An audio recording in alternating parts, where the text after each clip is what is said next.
So hello learners, इस video में हम बात करेंगे क्लास 11 फिजिक्स की चैप्टर 2 में से डायमेंशंस की। किसके डायमेंशंस की? फिजिकल क्वांटिटीज़ की। डायमेंशंस बेटा यहाँ पे जो चीज़ यूज़ हो रही है, डायमेंशन से यहाँ मतलब है, आपको याद होगा हम लोगों ने डिराइव्ड क्वांटिटीज़ निकाली थी। डिराइव्ड क्वांटिटीज़ का मतलब है हम लोग किसी भी क्वांटिटी को सेवन फंडामेंटल क्वांटिटीज़, जो हमने सेवन फंडामेंटल क्वांटिटीज़ कैटेगराइज की हुई है, हम डिराइव्ड क्वांटिटीज़ को उन क्वांटिटीज़ की हेल्प से निकाल सकते हैं। ठीक है, यहाँ डायमेंशन का मतलब उससे रिलेटेड ही जाएगा। डायमेंशन का मतलब क्या जाएगा कि हम किसी भी डिराइव्ड यूनिट को किसी भी डिराइव्ड यूनिट को फंडामेंटल यूनिट्स के रूप में लिख सकते हैं। कैसे लिख सकते हैं? सपोज मैंने आपसे बात की कि मुझे ये बताओ एरिया क्या होता है। ठीक है, एरिया आप कहोगे sir area length into breadth होता है। एरिया लेंथ इंटू ब्रेड्थ होता है, ठीक बात है, पर ब्रेड्थ भी एक किस्म की क्या है? लेंथ है। तो मैं ब्रेड्थ को भी क्या कहूँगा कि वो एक लेंथ है। आप दो लेंथ को आपस में क्या मल्टीप्लाई कर रहे हो। तो यानी कि दो लेंथ जब मल्टीप्लाई हो गई तो वो क्या बन गई? हमारे पास एरिया बन गई एक डिराइव्ड क्वांटिटी का। तो यानी कि मैं वहाँ पे लिख सकता हूँ एल इंटू एल, यानी कि एल स्केयर किसके इक्वल हो जाएगा? एरिया के इक्वल हो जाएगा। और वो जो एल का स्केयर पावर टू है, वो पावर टू बेसिकली डायमेंशन की बात कर रही है। वो पावर टू किसकी बात कर रही है? डायमेंशन की बात कर रही है। आइए एक बार डायमेंशन की डेफिनेशन देखते हैं। Dimension: the number of times a fundamental quantity is contained in a given derived physical quantity is known as dimension of the quantity। Hindi में समझते हैं एक बार। ये बात कह रहा है कि एक फंडामेंटल क्वांटिटी कितनी बार एक फंडामेंटल क्वांटिटी कितनी बार और ऐसे टोटल कितनी फंडामेंटल क्वांटिटी एक डिराइव्ड क्वांटिटी को बता रही है। बात की मैंने स्पीड की। स्पीड आपको पता है, स्पीड होता है डिस्प्लेसमेंट या डिस्टेंस बाय टाइम। अगर डिस्टेंस बाय टाइम है तो डिस्टेंस में आप किसकी बात करेंगे? लेंथ की। टाइम में आप किसकी बात करेंगे? सेकंड की।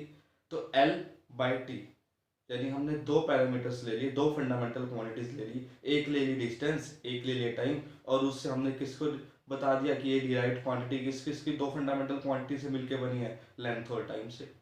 ठीक है, बेसिकली ये मल्टीप्लीकेशन या डिवीजन ही होगी। डिवीजन को भी हम मल्टीप्लाई में ही कैटेगराइज कर लेते हैं, क्योंकि डिवीजन क्या होती है? हम मल्टीप्लाई कर देते हैं उसके इनवर्स से। ठीक है, सपोज मैंने लिखा एल बाई टी, तो मैं एल इंटू टी की पावर -1 कर दूंगा तो वो क्या बन जाएगा? एल बाई टी ही बन जाएगा। ठीक है, तो डायमेंशंस, बेसिकली जो डायमेंशंस की बात हो रही है, डायमेंशंस यहाँ पे कितने नंबर ऑफ टाइम्स कोई फंडामेंटल क्वांटिटी कितने नंबर ऑफ टाइम कोई फंडामेंटल क्वांटिटी आ रही है किसी डिराइव्ड क्वांटिटी में। ठीक है, तो वो हमें बेसिकली डायमेंशन बताएगी। इसका एग्जांपल भी देखेंगे हम अभी। उससे पहले डायमेंशन फॉर्मूला। अब देखो डायमेंशन फॉर्मूला रिलेटेड थिंग्स है बिल्कुल, डायमेंशन और डायमेंशन फॉर्मूला। डायमेंशन तो होगी उसका नंबर ऑफ टाइम्स, अब फॉर्मूला में हम वो सभी चीजें लिख देंगे, सारी फंडामेंटल क्वांटिटीज को। जैसे कि मैंने बात की the expression which shows, formula क्या होगा? एक एक्सप्रेशन बनाएंगे हम which shows that which of the fundamental quantity and with what powers enter into the derived unit of the physical quantities. यानी कि वहां पे हमने डायमेंशन की बात की। जैसे मैंने कहा कि एल की पावर 2 थी, तो डायमेंशन कितनी बोली मैंने? 2। यहाँ पे हम किसकी बात करेंगे? यहाँ पे हम फॉर्मूला की बात करेंगे। जैसे हमने स्पीड की बात की, डिस्टेंस अपॉन टाइम, यानी एल की पावर 1 टी की पावर -1। तो ये हमें क्या चीज देगा? एक तरह से डायमेंशन फॉर्मूला देगा। डायमेंशन फॉर्मूला लिखते हुए एक चीज हमने ध्यान रखनी है कि दोनों साइड क्या लगाने हैं? स्क्वायर ब्रैकेट लगाने। स्टार्ट करते हैं, एग्जांपल्स लेते हैं। पहला एग्जांपल हमने डायमेंशन को बताने के लिए लिया था किसका? एरिया का। ठीक है, तो एरिया से ही स्टार्ट करते हैं। मैंने आपसे बोला एरिया। एरिया का फॉर्मूला क्या होता है? देखो, एरिया का फॉर्मूला आप लोग कहेंगे, एरिया का फॉर्मूला होता है लेंथ इंटू ब्रेड्थ। ये भी लेंथ है, ये भी लेंथ है। ठीक है, तो एरिया होगा लेंथ का स्क्वायर।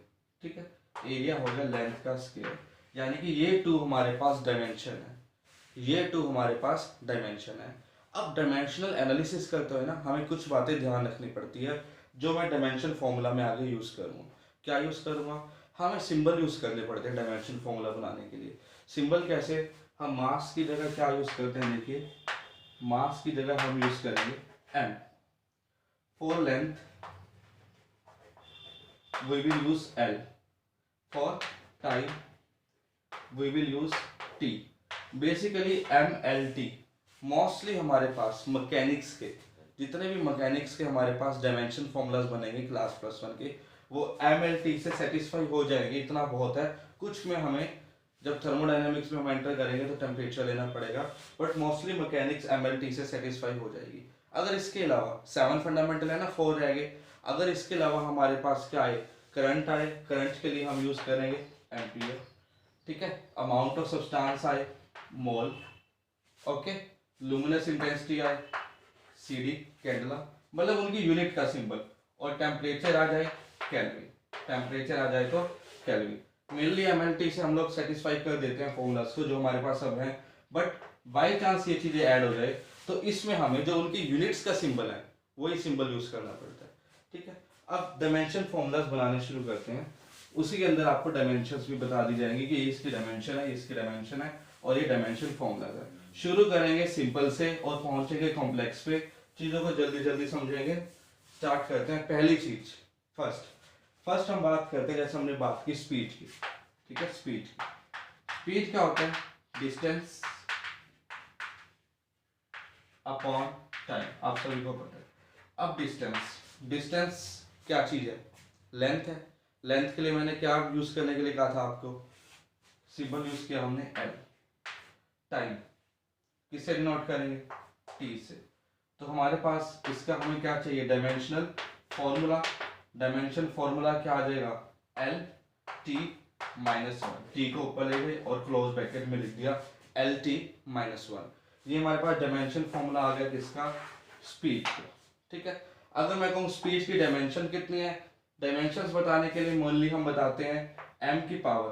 क्या स्पीड मास से रिलेटेड है कभी? आपने कहा है कि स्पीड मास से रिलेटेड होगी। अगर मैं किसी चीज का मास बढ़ा दूंगा और उसकी स्पीड इंक्रीज कर जाएगा, डिक्रीज नहीं। स्पीड किस पे डिपेंडेंट है, लेंथ पे और टाइम पे, सिर्फ मास पे डिपेंडेंट नहीं है। तो मास, इसकी जो डायमेंशन बनेगी बेसिकली 0, L की पावर 1, T की पावर -1, 0, 1, -1। ये हम बताएंगे डायमेंशंस। डायमेंशंस में हम पहली पावर लिखते हैं मास की, दूसरी पावर लिखते हैं लेंथ की, तीसरी पावर लिखते हैं टाइम की। ये हमारे पास हो जाती है डायमेंशंस, और ये हमने बना लिया डायमेंशन फॉर्मूला। अगर आप इसे ऐसे भी रिप्रेजेंट कर देते हैं M0, L1, T-1, ये भी 100% करेक्ट होगा। This would also be correct, ये भी 100% करेक्ट होगा। चलो आगे चलते हैं। स्पीड के बाद चलते हैं अब हम बात करेंगे मोमेंटम की। मोमेंटम आप सभी ने 9th में भी पढ़ा होगा। मोमेंटम क्या होता है, basically P = M × V, mass into velocity. अब डायमेंशन फॉर्मूला बनाना है। मास की जगह मैंने क्या कहा था, M की जगह, मास की जगह कैपिटल M। वेलोसिटी अब आपने अभी निकाला है, LT-1 पुट कर दी, तुम्हारे पास क्या आ गया, MLT-1। MLT-1 mass into velocity, mass into velocity. अब देखो यहाँ से ना, ये तो हमारे पास डायमेंशन फॉर्मूला है। अब एक चीज हम और ऐड कर देंगे यहाँ से, हम यहाँ से SI यूनिट भी निकाल सकते हैं डिराइव्ड क्वांटिटी की। SI यूनिट कैसे निकाल सकते हैं, देखो मास किलोग्राम, SI यूनिट में मास का क्या होता है सिंबल, क्या यूनिट लेते हैं हम, किलोग्राम मीटर पर सेकेंड। ये हमारे पास SI यूनिट आ गई, आप लोगों ने यूज की होगी जरूर मोमेंटम में, ठीक है। चलो थोड़ा और आगे चलते हैं। अब हम बात करते हैं फोर्स की, ठीक है। Now we will talk about force. अब फोर्स क्या होता है, mass into acceleration, mass into acceleration. अब आप कहोगे सर मास तो हमें पता है, बट एक्सेलरेशन हम कहाँ से लेंगे। एक्सेलरेशन क्या होती थी, velocity by time. Acceleration velocity by time formula पता है, फॉर्मूले से डिराइव करें हम सब कुछ। हमने m लिया, एक्सेलरेशन को हमने लिख दिया पहले वेलोसिटी बाय टाइम, तो एक टाइम और नीचे आ जाएगा, ये क्या बन जाएगा, MLT स्क्वायर। डायमेंशन फॉर्मूला लिखेंगे जब, डायमेंशन फॉर्मूला क्या बन जाएगा, MLT-2। किसका, फोर्स का। SI यूनिट बताओ फटाफट। SI यूनिट क्या बन जाएगी, SI यूनिट बन जाएगी मास का किलोग्राम मीटर पर सेकेंड। यूज की हुई होगी फोर्स की, इसको हम न्यूटन के बराबर भी लेते हैं, इसी को हम न्यूटन के बराबर भी लेते हैं। तो ये हमारे पास होगी फोर्स की बात। चलो फोर्स से आगे चलते हैं हम इम्पल्स पे। इम्पल्स क्या होता है, इम्पल्स बेसिकली कितने टाइम के लिए फोर्स लग रहा है वो डिफाइन करता है, ठीक है। तो इम्पल्स का हमारे पास फॉर्मूला बन जाता है force into time, force into time. या तो अब यहाँ पे भी आप क्या करो, फोर्स को मास इनटू एक्सीलरेशन लिख दो इनटू टाइम, फिर कॉम्प्लेक्स से सिंपल चले जाओ, इसको और सिंपल कर दो m इंटू वी, ठीक है, velocity by time into time. या तो यहाँ से सॉल्व हो जाएगा, यानी कि फोर्स इनटू टाइम की किसके इक्वल आ जाएगी, एम वी, मोमेंटम के equal M L T minus one, ठीक है। अगर ऐसा नहीं करना, सीधा ऐसे करना है तो भी कर लो। दूसरा वे देखो, दूसरा वे करते हैं, हमने क्या किया, फोर्स का M L T minus two into T, अब ये टी की पावर माइनस टू, ये टी की पावर वन, क्या बन जाएगा M L T minus one. जैसे मर्जी करो, जैसे मर्जी करो, आंसर करेक्ट आएगा।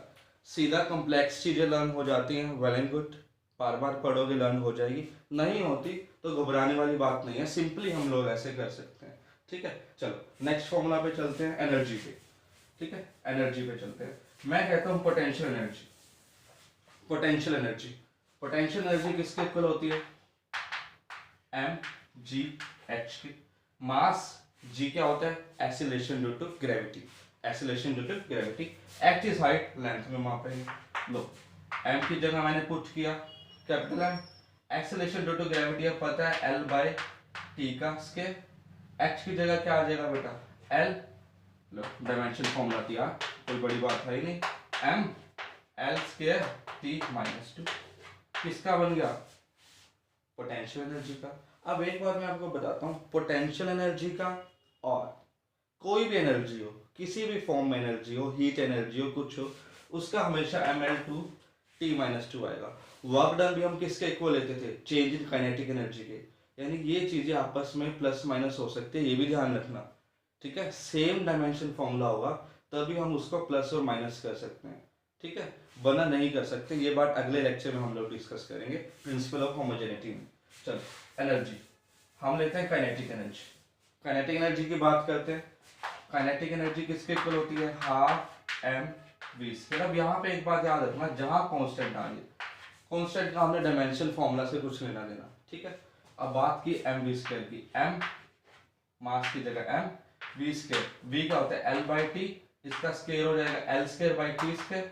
हमारे पास डायमेंशन फॉर्मूला क्या बन जाएगा बताओ, M L square T minus two, close bracket, वही चीज आ गई। ऐसे यूनिट में देख लेते हैं, इसमें ऐसे यूनिट क्या है कि एनर्जी की, kilogram metre square per second square, kilogram metre square per second square. Clear बात यहाँ तक। चलो अब हम बात करते हैं वर्क डन की, ओके, वर्क डन की, जो भी चेंज इन काइनेटिक एनर्जी के बराबर होता है, इसके डायमेंशन में देखिएगा सेम आएगी। वर्क डन आपने पढ़ा है फोर्स इनटू डिस्प्लेसमेंट, 9th में पढ़ा है आपने, फोर्स इनटू डिस्प्लेसमेंट। अब चाहे वही बात m into A into displacement कर लो, या सीधा फोर्स की M L T minus two, mass into acceleration into displacement L, क्या आ जाएगा M L two T minus two. That means ये किसका आ गया dimension formula, work done. Same unit बन जाएगी kilogram metre square per second square. ठीक चल रहा है, बिल्कुल फाइन, बिल्कुल ठीक है फॉर्मूला हमारे पास। अब चलते हैं थोड़े से कॉम्प्लेक्स फॉर्मूलास की ओर, कुछ कांस्टेंट्स की ओर। देखो वैसे तो जो आपने डायमेंशंस करनी है +1 में, अगर सारी की सारी डायमेंशंस में आपको करवाने लगूं तो दैट मीन्स ये डायमेंशंस कम से कम 120 से ऊपर जाएगी। अकेली 60-70 तो हमारी यहाँ पे मैकेनिक्स में और थर्मोडायनेमिक्स में यूज होती हैं, ठीक है। तो सिंपल एक बार फॉर्मूला देखिए, फॉर्मूलास की वैल्यू पुट कीजिए, डायमेंशंस लर्न करने की कोई जरूरत नहीं है, फॉर्मूला लर्न कीजिए और अप्लाई कीजिए, सिर्फ सेकंड्स में आपके पास यहाँ से क्या आ जाएगी, डायमेंशंस फॉर्मूलास निकल जाएंगे। अब थोड़े कॉम्प्लेक्स को आप लोगों ने पढ़ा हुआ है gravitational constant, gravitational constant, gravitational constant आपने ग्रेविटेशनल फोर्स पढ़ा था फर्स्ट चैप्टर में, वो फोर्स किसके इक्वल था, G into m1 m2 upon r²। यहाँ पे G क्या था, ग्रेविटेशनल कांस्टेंट। मुझे इसका डायमेंशन फॉर्मूला चाहिए, इसका चाहिए तो इसका फॉर्मूला बनाओ, इसका फॉर्मूला बनेगा G is equal to F into R square divide by m1 m2। बस फॉर्मूला क्या, डायमेंशन फॉर्मूला बनाना है हमने। डायमेंशन फॉर्मूला कैसे बनाएंगे, f क्या होता है mlt minus 2 into L square divided by m2। क्या बनेगा डायमेंशन फॉर्मूला, डायमेंशन फॉर्मूला की वैल्यू आएगी, यही लिख रहा हूं, m माइनस 1, ठीक है, 1 माइनस 2 माइनस 1, एल का क्या बन जाएगा क्यूब 2 इंटू 1 टी की पावर माइनस 2, ठीक है, टी की power minus 2, F R square by M square. ये डायमेंशन फॉर्मूला हमारे पास किसका बन गया है, m minus 1 L3 T minus 2 gravitational constant का। चलो कुछ कांस्टेंट्स की और बात कर लेते हैं। बोल्ट्जमैन कांस्टेंट देखते हैं अब हम कि बोल्ट्जमैन कांस्टेंट क्या होता है। बोल्ट्जमैन कांस्टेंट आपके पास कब आएगा, ये आपके पास आएगा थर्मोडायनेमिक्स में, ठीक है, बोल्ट्जमैन कांस्टेंट। देखो कई बार क्या होता है, जब तक हमें फॉर्मूला के बारे में कुछ पता ना हो, हमें फॉर्मूला लर्न करने में दिक्कत आती है। तो थोड़ा थोड़ा मैं आपको फॉर्मूलाज के बारे में बताता जाऊंगा। Boltzmann constant basically ideal gas equation से आ जाता है। हम लोग क्या कहते थे कि प्रेशर क्या होता है, डायरेक्टली प्रोपोर्शनल होता है टेम्परेचर से, ठीक है, वॉल्यूम भी क्या होता है, डायरेक्टली प्रोपोर्शनल होता है टेम्परेचर के। ये चीज हम पढ़ेंगे। इस बेस पे हमने क्या कहा, प्रेशर और वॉल्यूम दोनों ही डायरेक्टली प्रोपोर्शनल टेम्परेचर के, 1 और 2 को कंबाइन करके हम लोगों ने प्रोपोर्शनैलिटी हटाने के लिए PV is equal to KT एक K इंट्रोड्यूस कर दिया, जो क्या चीज है, बोल्ट्जमैन कांस्टेंट है। ये तो हुआ बोल्ट्जमैन कांस्टेंट की बात। ये थर्मोडायनेमिक्स में अच्छे से डीपली समझाया जाएगा। अब हम बात करते हैं इसकी डायमेंशन की, किसकी डायमेंशन क्या है। चलो डायमेंशन के लिए हमने बात की, हमने सीधा सीधा फॉर्मूला उठा लिया। हमें पता है PV किसके इक्वल है, KT के इक्वल है, तो K किसके इक्वल हो जाएगा, PV बाय T के। am I right? PV is equal to KT, K is equal to PV by T। बस इन सब की डायमेंशन फॉर्मूला पुट कर दो, इसका डायमेंशन फॉर्मूला तैयार हो जाएगा। प्रेशर फोर्स अपॉन एरिया होता है, याद है, pressure is equal to force upon area. Second thing volume, क्या मैं वॉल्यूम को एरिया इंटू लेंथ लिख सकता हूँ, आप खुद सोचो, एरिया इंटू लेंथ एक ही बात है नीचे। तो ये क्या चीज है, ये ध्यान रखना, ये टाइम नहीं है, ये टेम्परेचर है। तो टेम्परेचर के लिए केल्विन, टेम्परेचर के लिए याद है ना, केल्विन बताया था मैंने आपको। तो एरिया से एरिया गया, तो हमारे पास डायमेंशन फॉर्मूला जब तैयार होगा, ये होगा mLT minus 2 into L divide by T। तो डायमेंशन फॉर्मूला क्या बनेगा, डायमेंशन फॉर्मूला हमारे पास बनेगा mL2T माइनस 2 K माइनस 1, ठीक है। Pressure force upon area, area से एरिया गया, फोर्स की वैल्यू आई mLT माइनस 2 निकाली थी ना, मास इनटू एक्सीलरेशन, साफ साफ दिख रहा है, मास इनटू एक्सीलरेशन। अब ये लर्न होने शुरू हो जाएंगे, into length divide by T. T क्या चीज है, केल्विन में, तो यहाँ पे केल्विन इनवर्स कर दिया मैं, ठीक है। टी किस में था, केल्विन में था, तो kelvin inverse mL2T minus 2 K minus 1। ये चीज मत भूलना, ये भूले तो हाफ मार्क्स गया वर्ग में से, ठीक है। चलो अब एक अदर कांस्टेंट और देखते हैं हम। अगला कांस्टेंट देखते हैं प्लैंक्स कांस्टेंट, ठीक है। इसमें बच्चों को दिक्कत रहती है 2-3 कांस्टेंट्स में। यहाँ पे फिर हमारे पास डायमेंशंस आपकी लगभग तैयार हो जाएंगी। अब आपको कोई भी फॉर्मूला दिया जाएगा, आप निकाल पाएंगे। चलो प्लैंक्स कांस्टेंट की बात करते हैं। प्लैंक्स कांस्टेंट,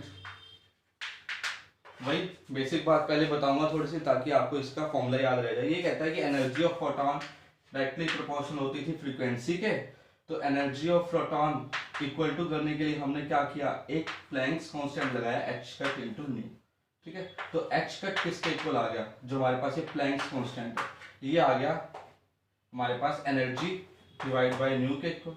न्यू क्या चीज है, फ्रीक्वेंसी, यानी कि एनर्जी फ्रीक्वेंसी पर डिपेंडेंट थी, ठीक है, एनर्जी फ्रीक्वेंसी पर डिपेंडेंट थी, ज्यादा फ्रीक्वेंसी ज्यादा एनर्जी। तो हमारे पास एक प्लैंक्स कांस्टेंट इंट्रोड्यूस हो गया प्रोपोर्शनैलिटी को हटाने के लिए। उसकी हमें क्या चाहिए, डायमेंशन। चलो डायमेंशन के लिए क्या किया हमने, एनर्जी, एनर्जी की क्या होती थी mL2T माइनस 2, याद है ना, वर्क की एनर्जी की इक्वल होती थी, और किससे डिवाइड कर दिया, फ्रीक्वेंसी। अब फ्रीक्वेंसी क्या होती है, 1 अपॉन टाइम पीरियड, छोटे होते से पढ़ते आ रहे हो, साउंड चैप्टर्स जब से स्टार्ट हुए, ठीक है। Frequency is equal to 1 by time period, तो ये 1 बाय टाइम पीरियड आ गया। अब ये टाइम पीरियड ऊपर चला जाएगा, ठीक है, टाइम पीरियड क्या है यहाँ पे मल्टीप्लाई हो जाएगा, तो हमारे पास प्लैंक्स कांस्टेंट का बन जाएगा mL2, देखो t की पावर माइनस 2 थी, ऊपर जाके टी क्या हो जाएगा, मल्टीप्लाई हो जाएगा टी की पावर -1, ध्यान रखना। ये क्या आ गया, डायमेंशन फॉर्मूला आ गया। ठीक है, तो ऐसे आप कोई भी डायमेंशन फॉर्मूला तैयार कर सकते हैं। ठीक है, सिर्फ आपको क्या चीज़ याद रहनी चाहिए, वैल्यू याद रहनी चाहिए उसके फॉर्मूला की। ठीक है, फॉर्मूला पता होगा, आप किसी भी चीज़ की डायमेंशन याद कर लेंगे। होप है आपको समझ आ गया होगा। मिलते हैं नेक्स्ट लेक्चर में। Thank you.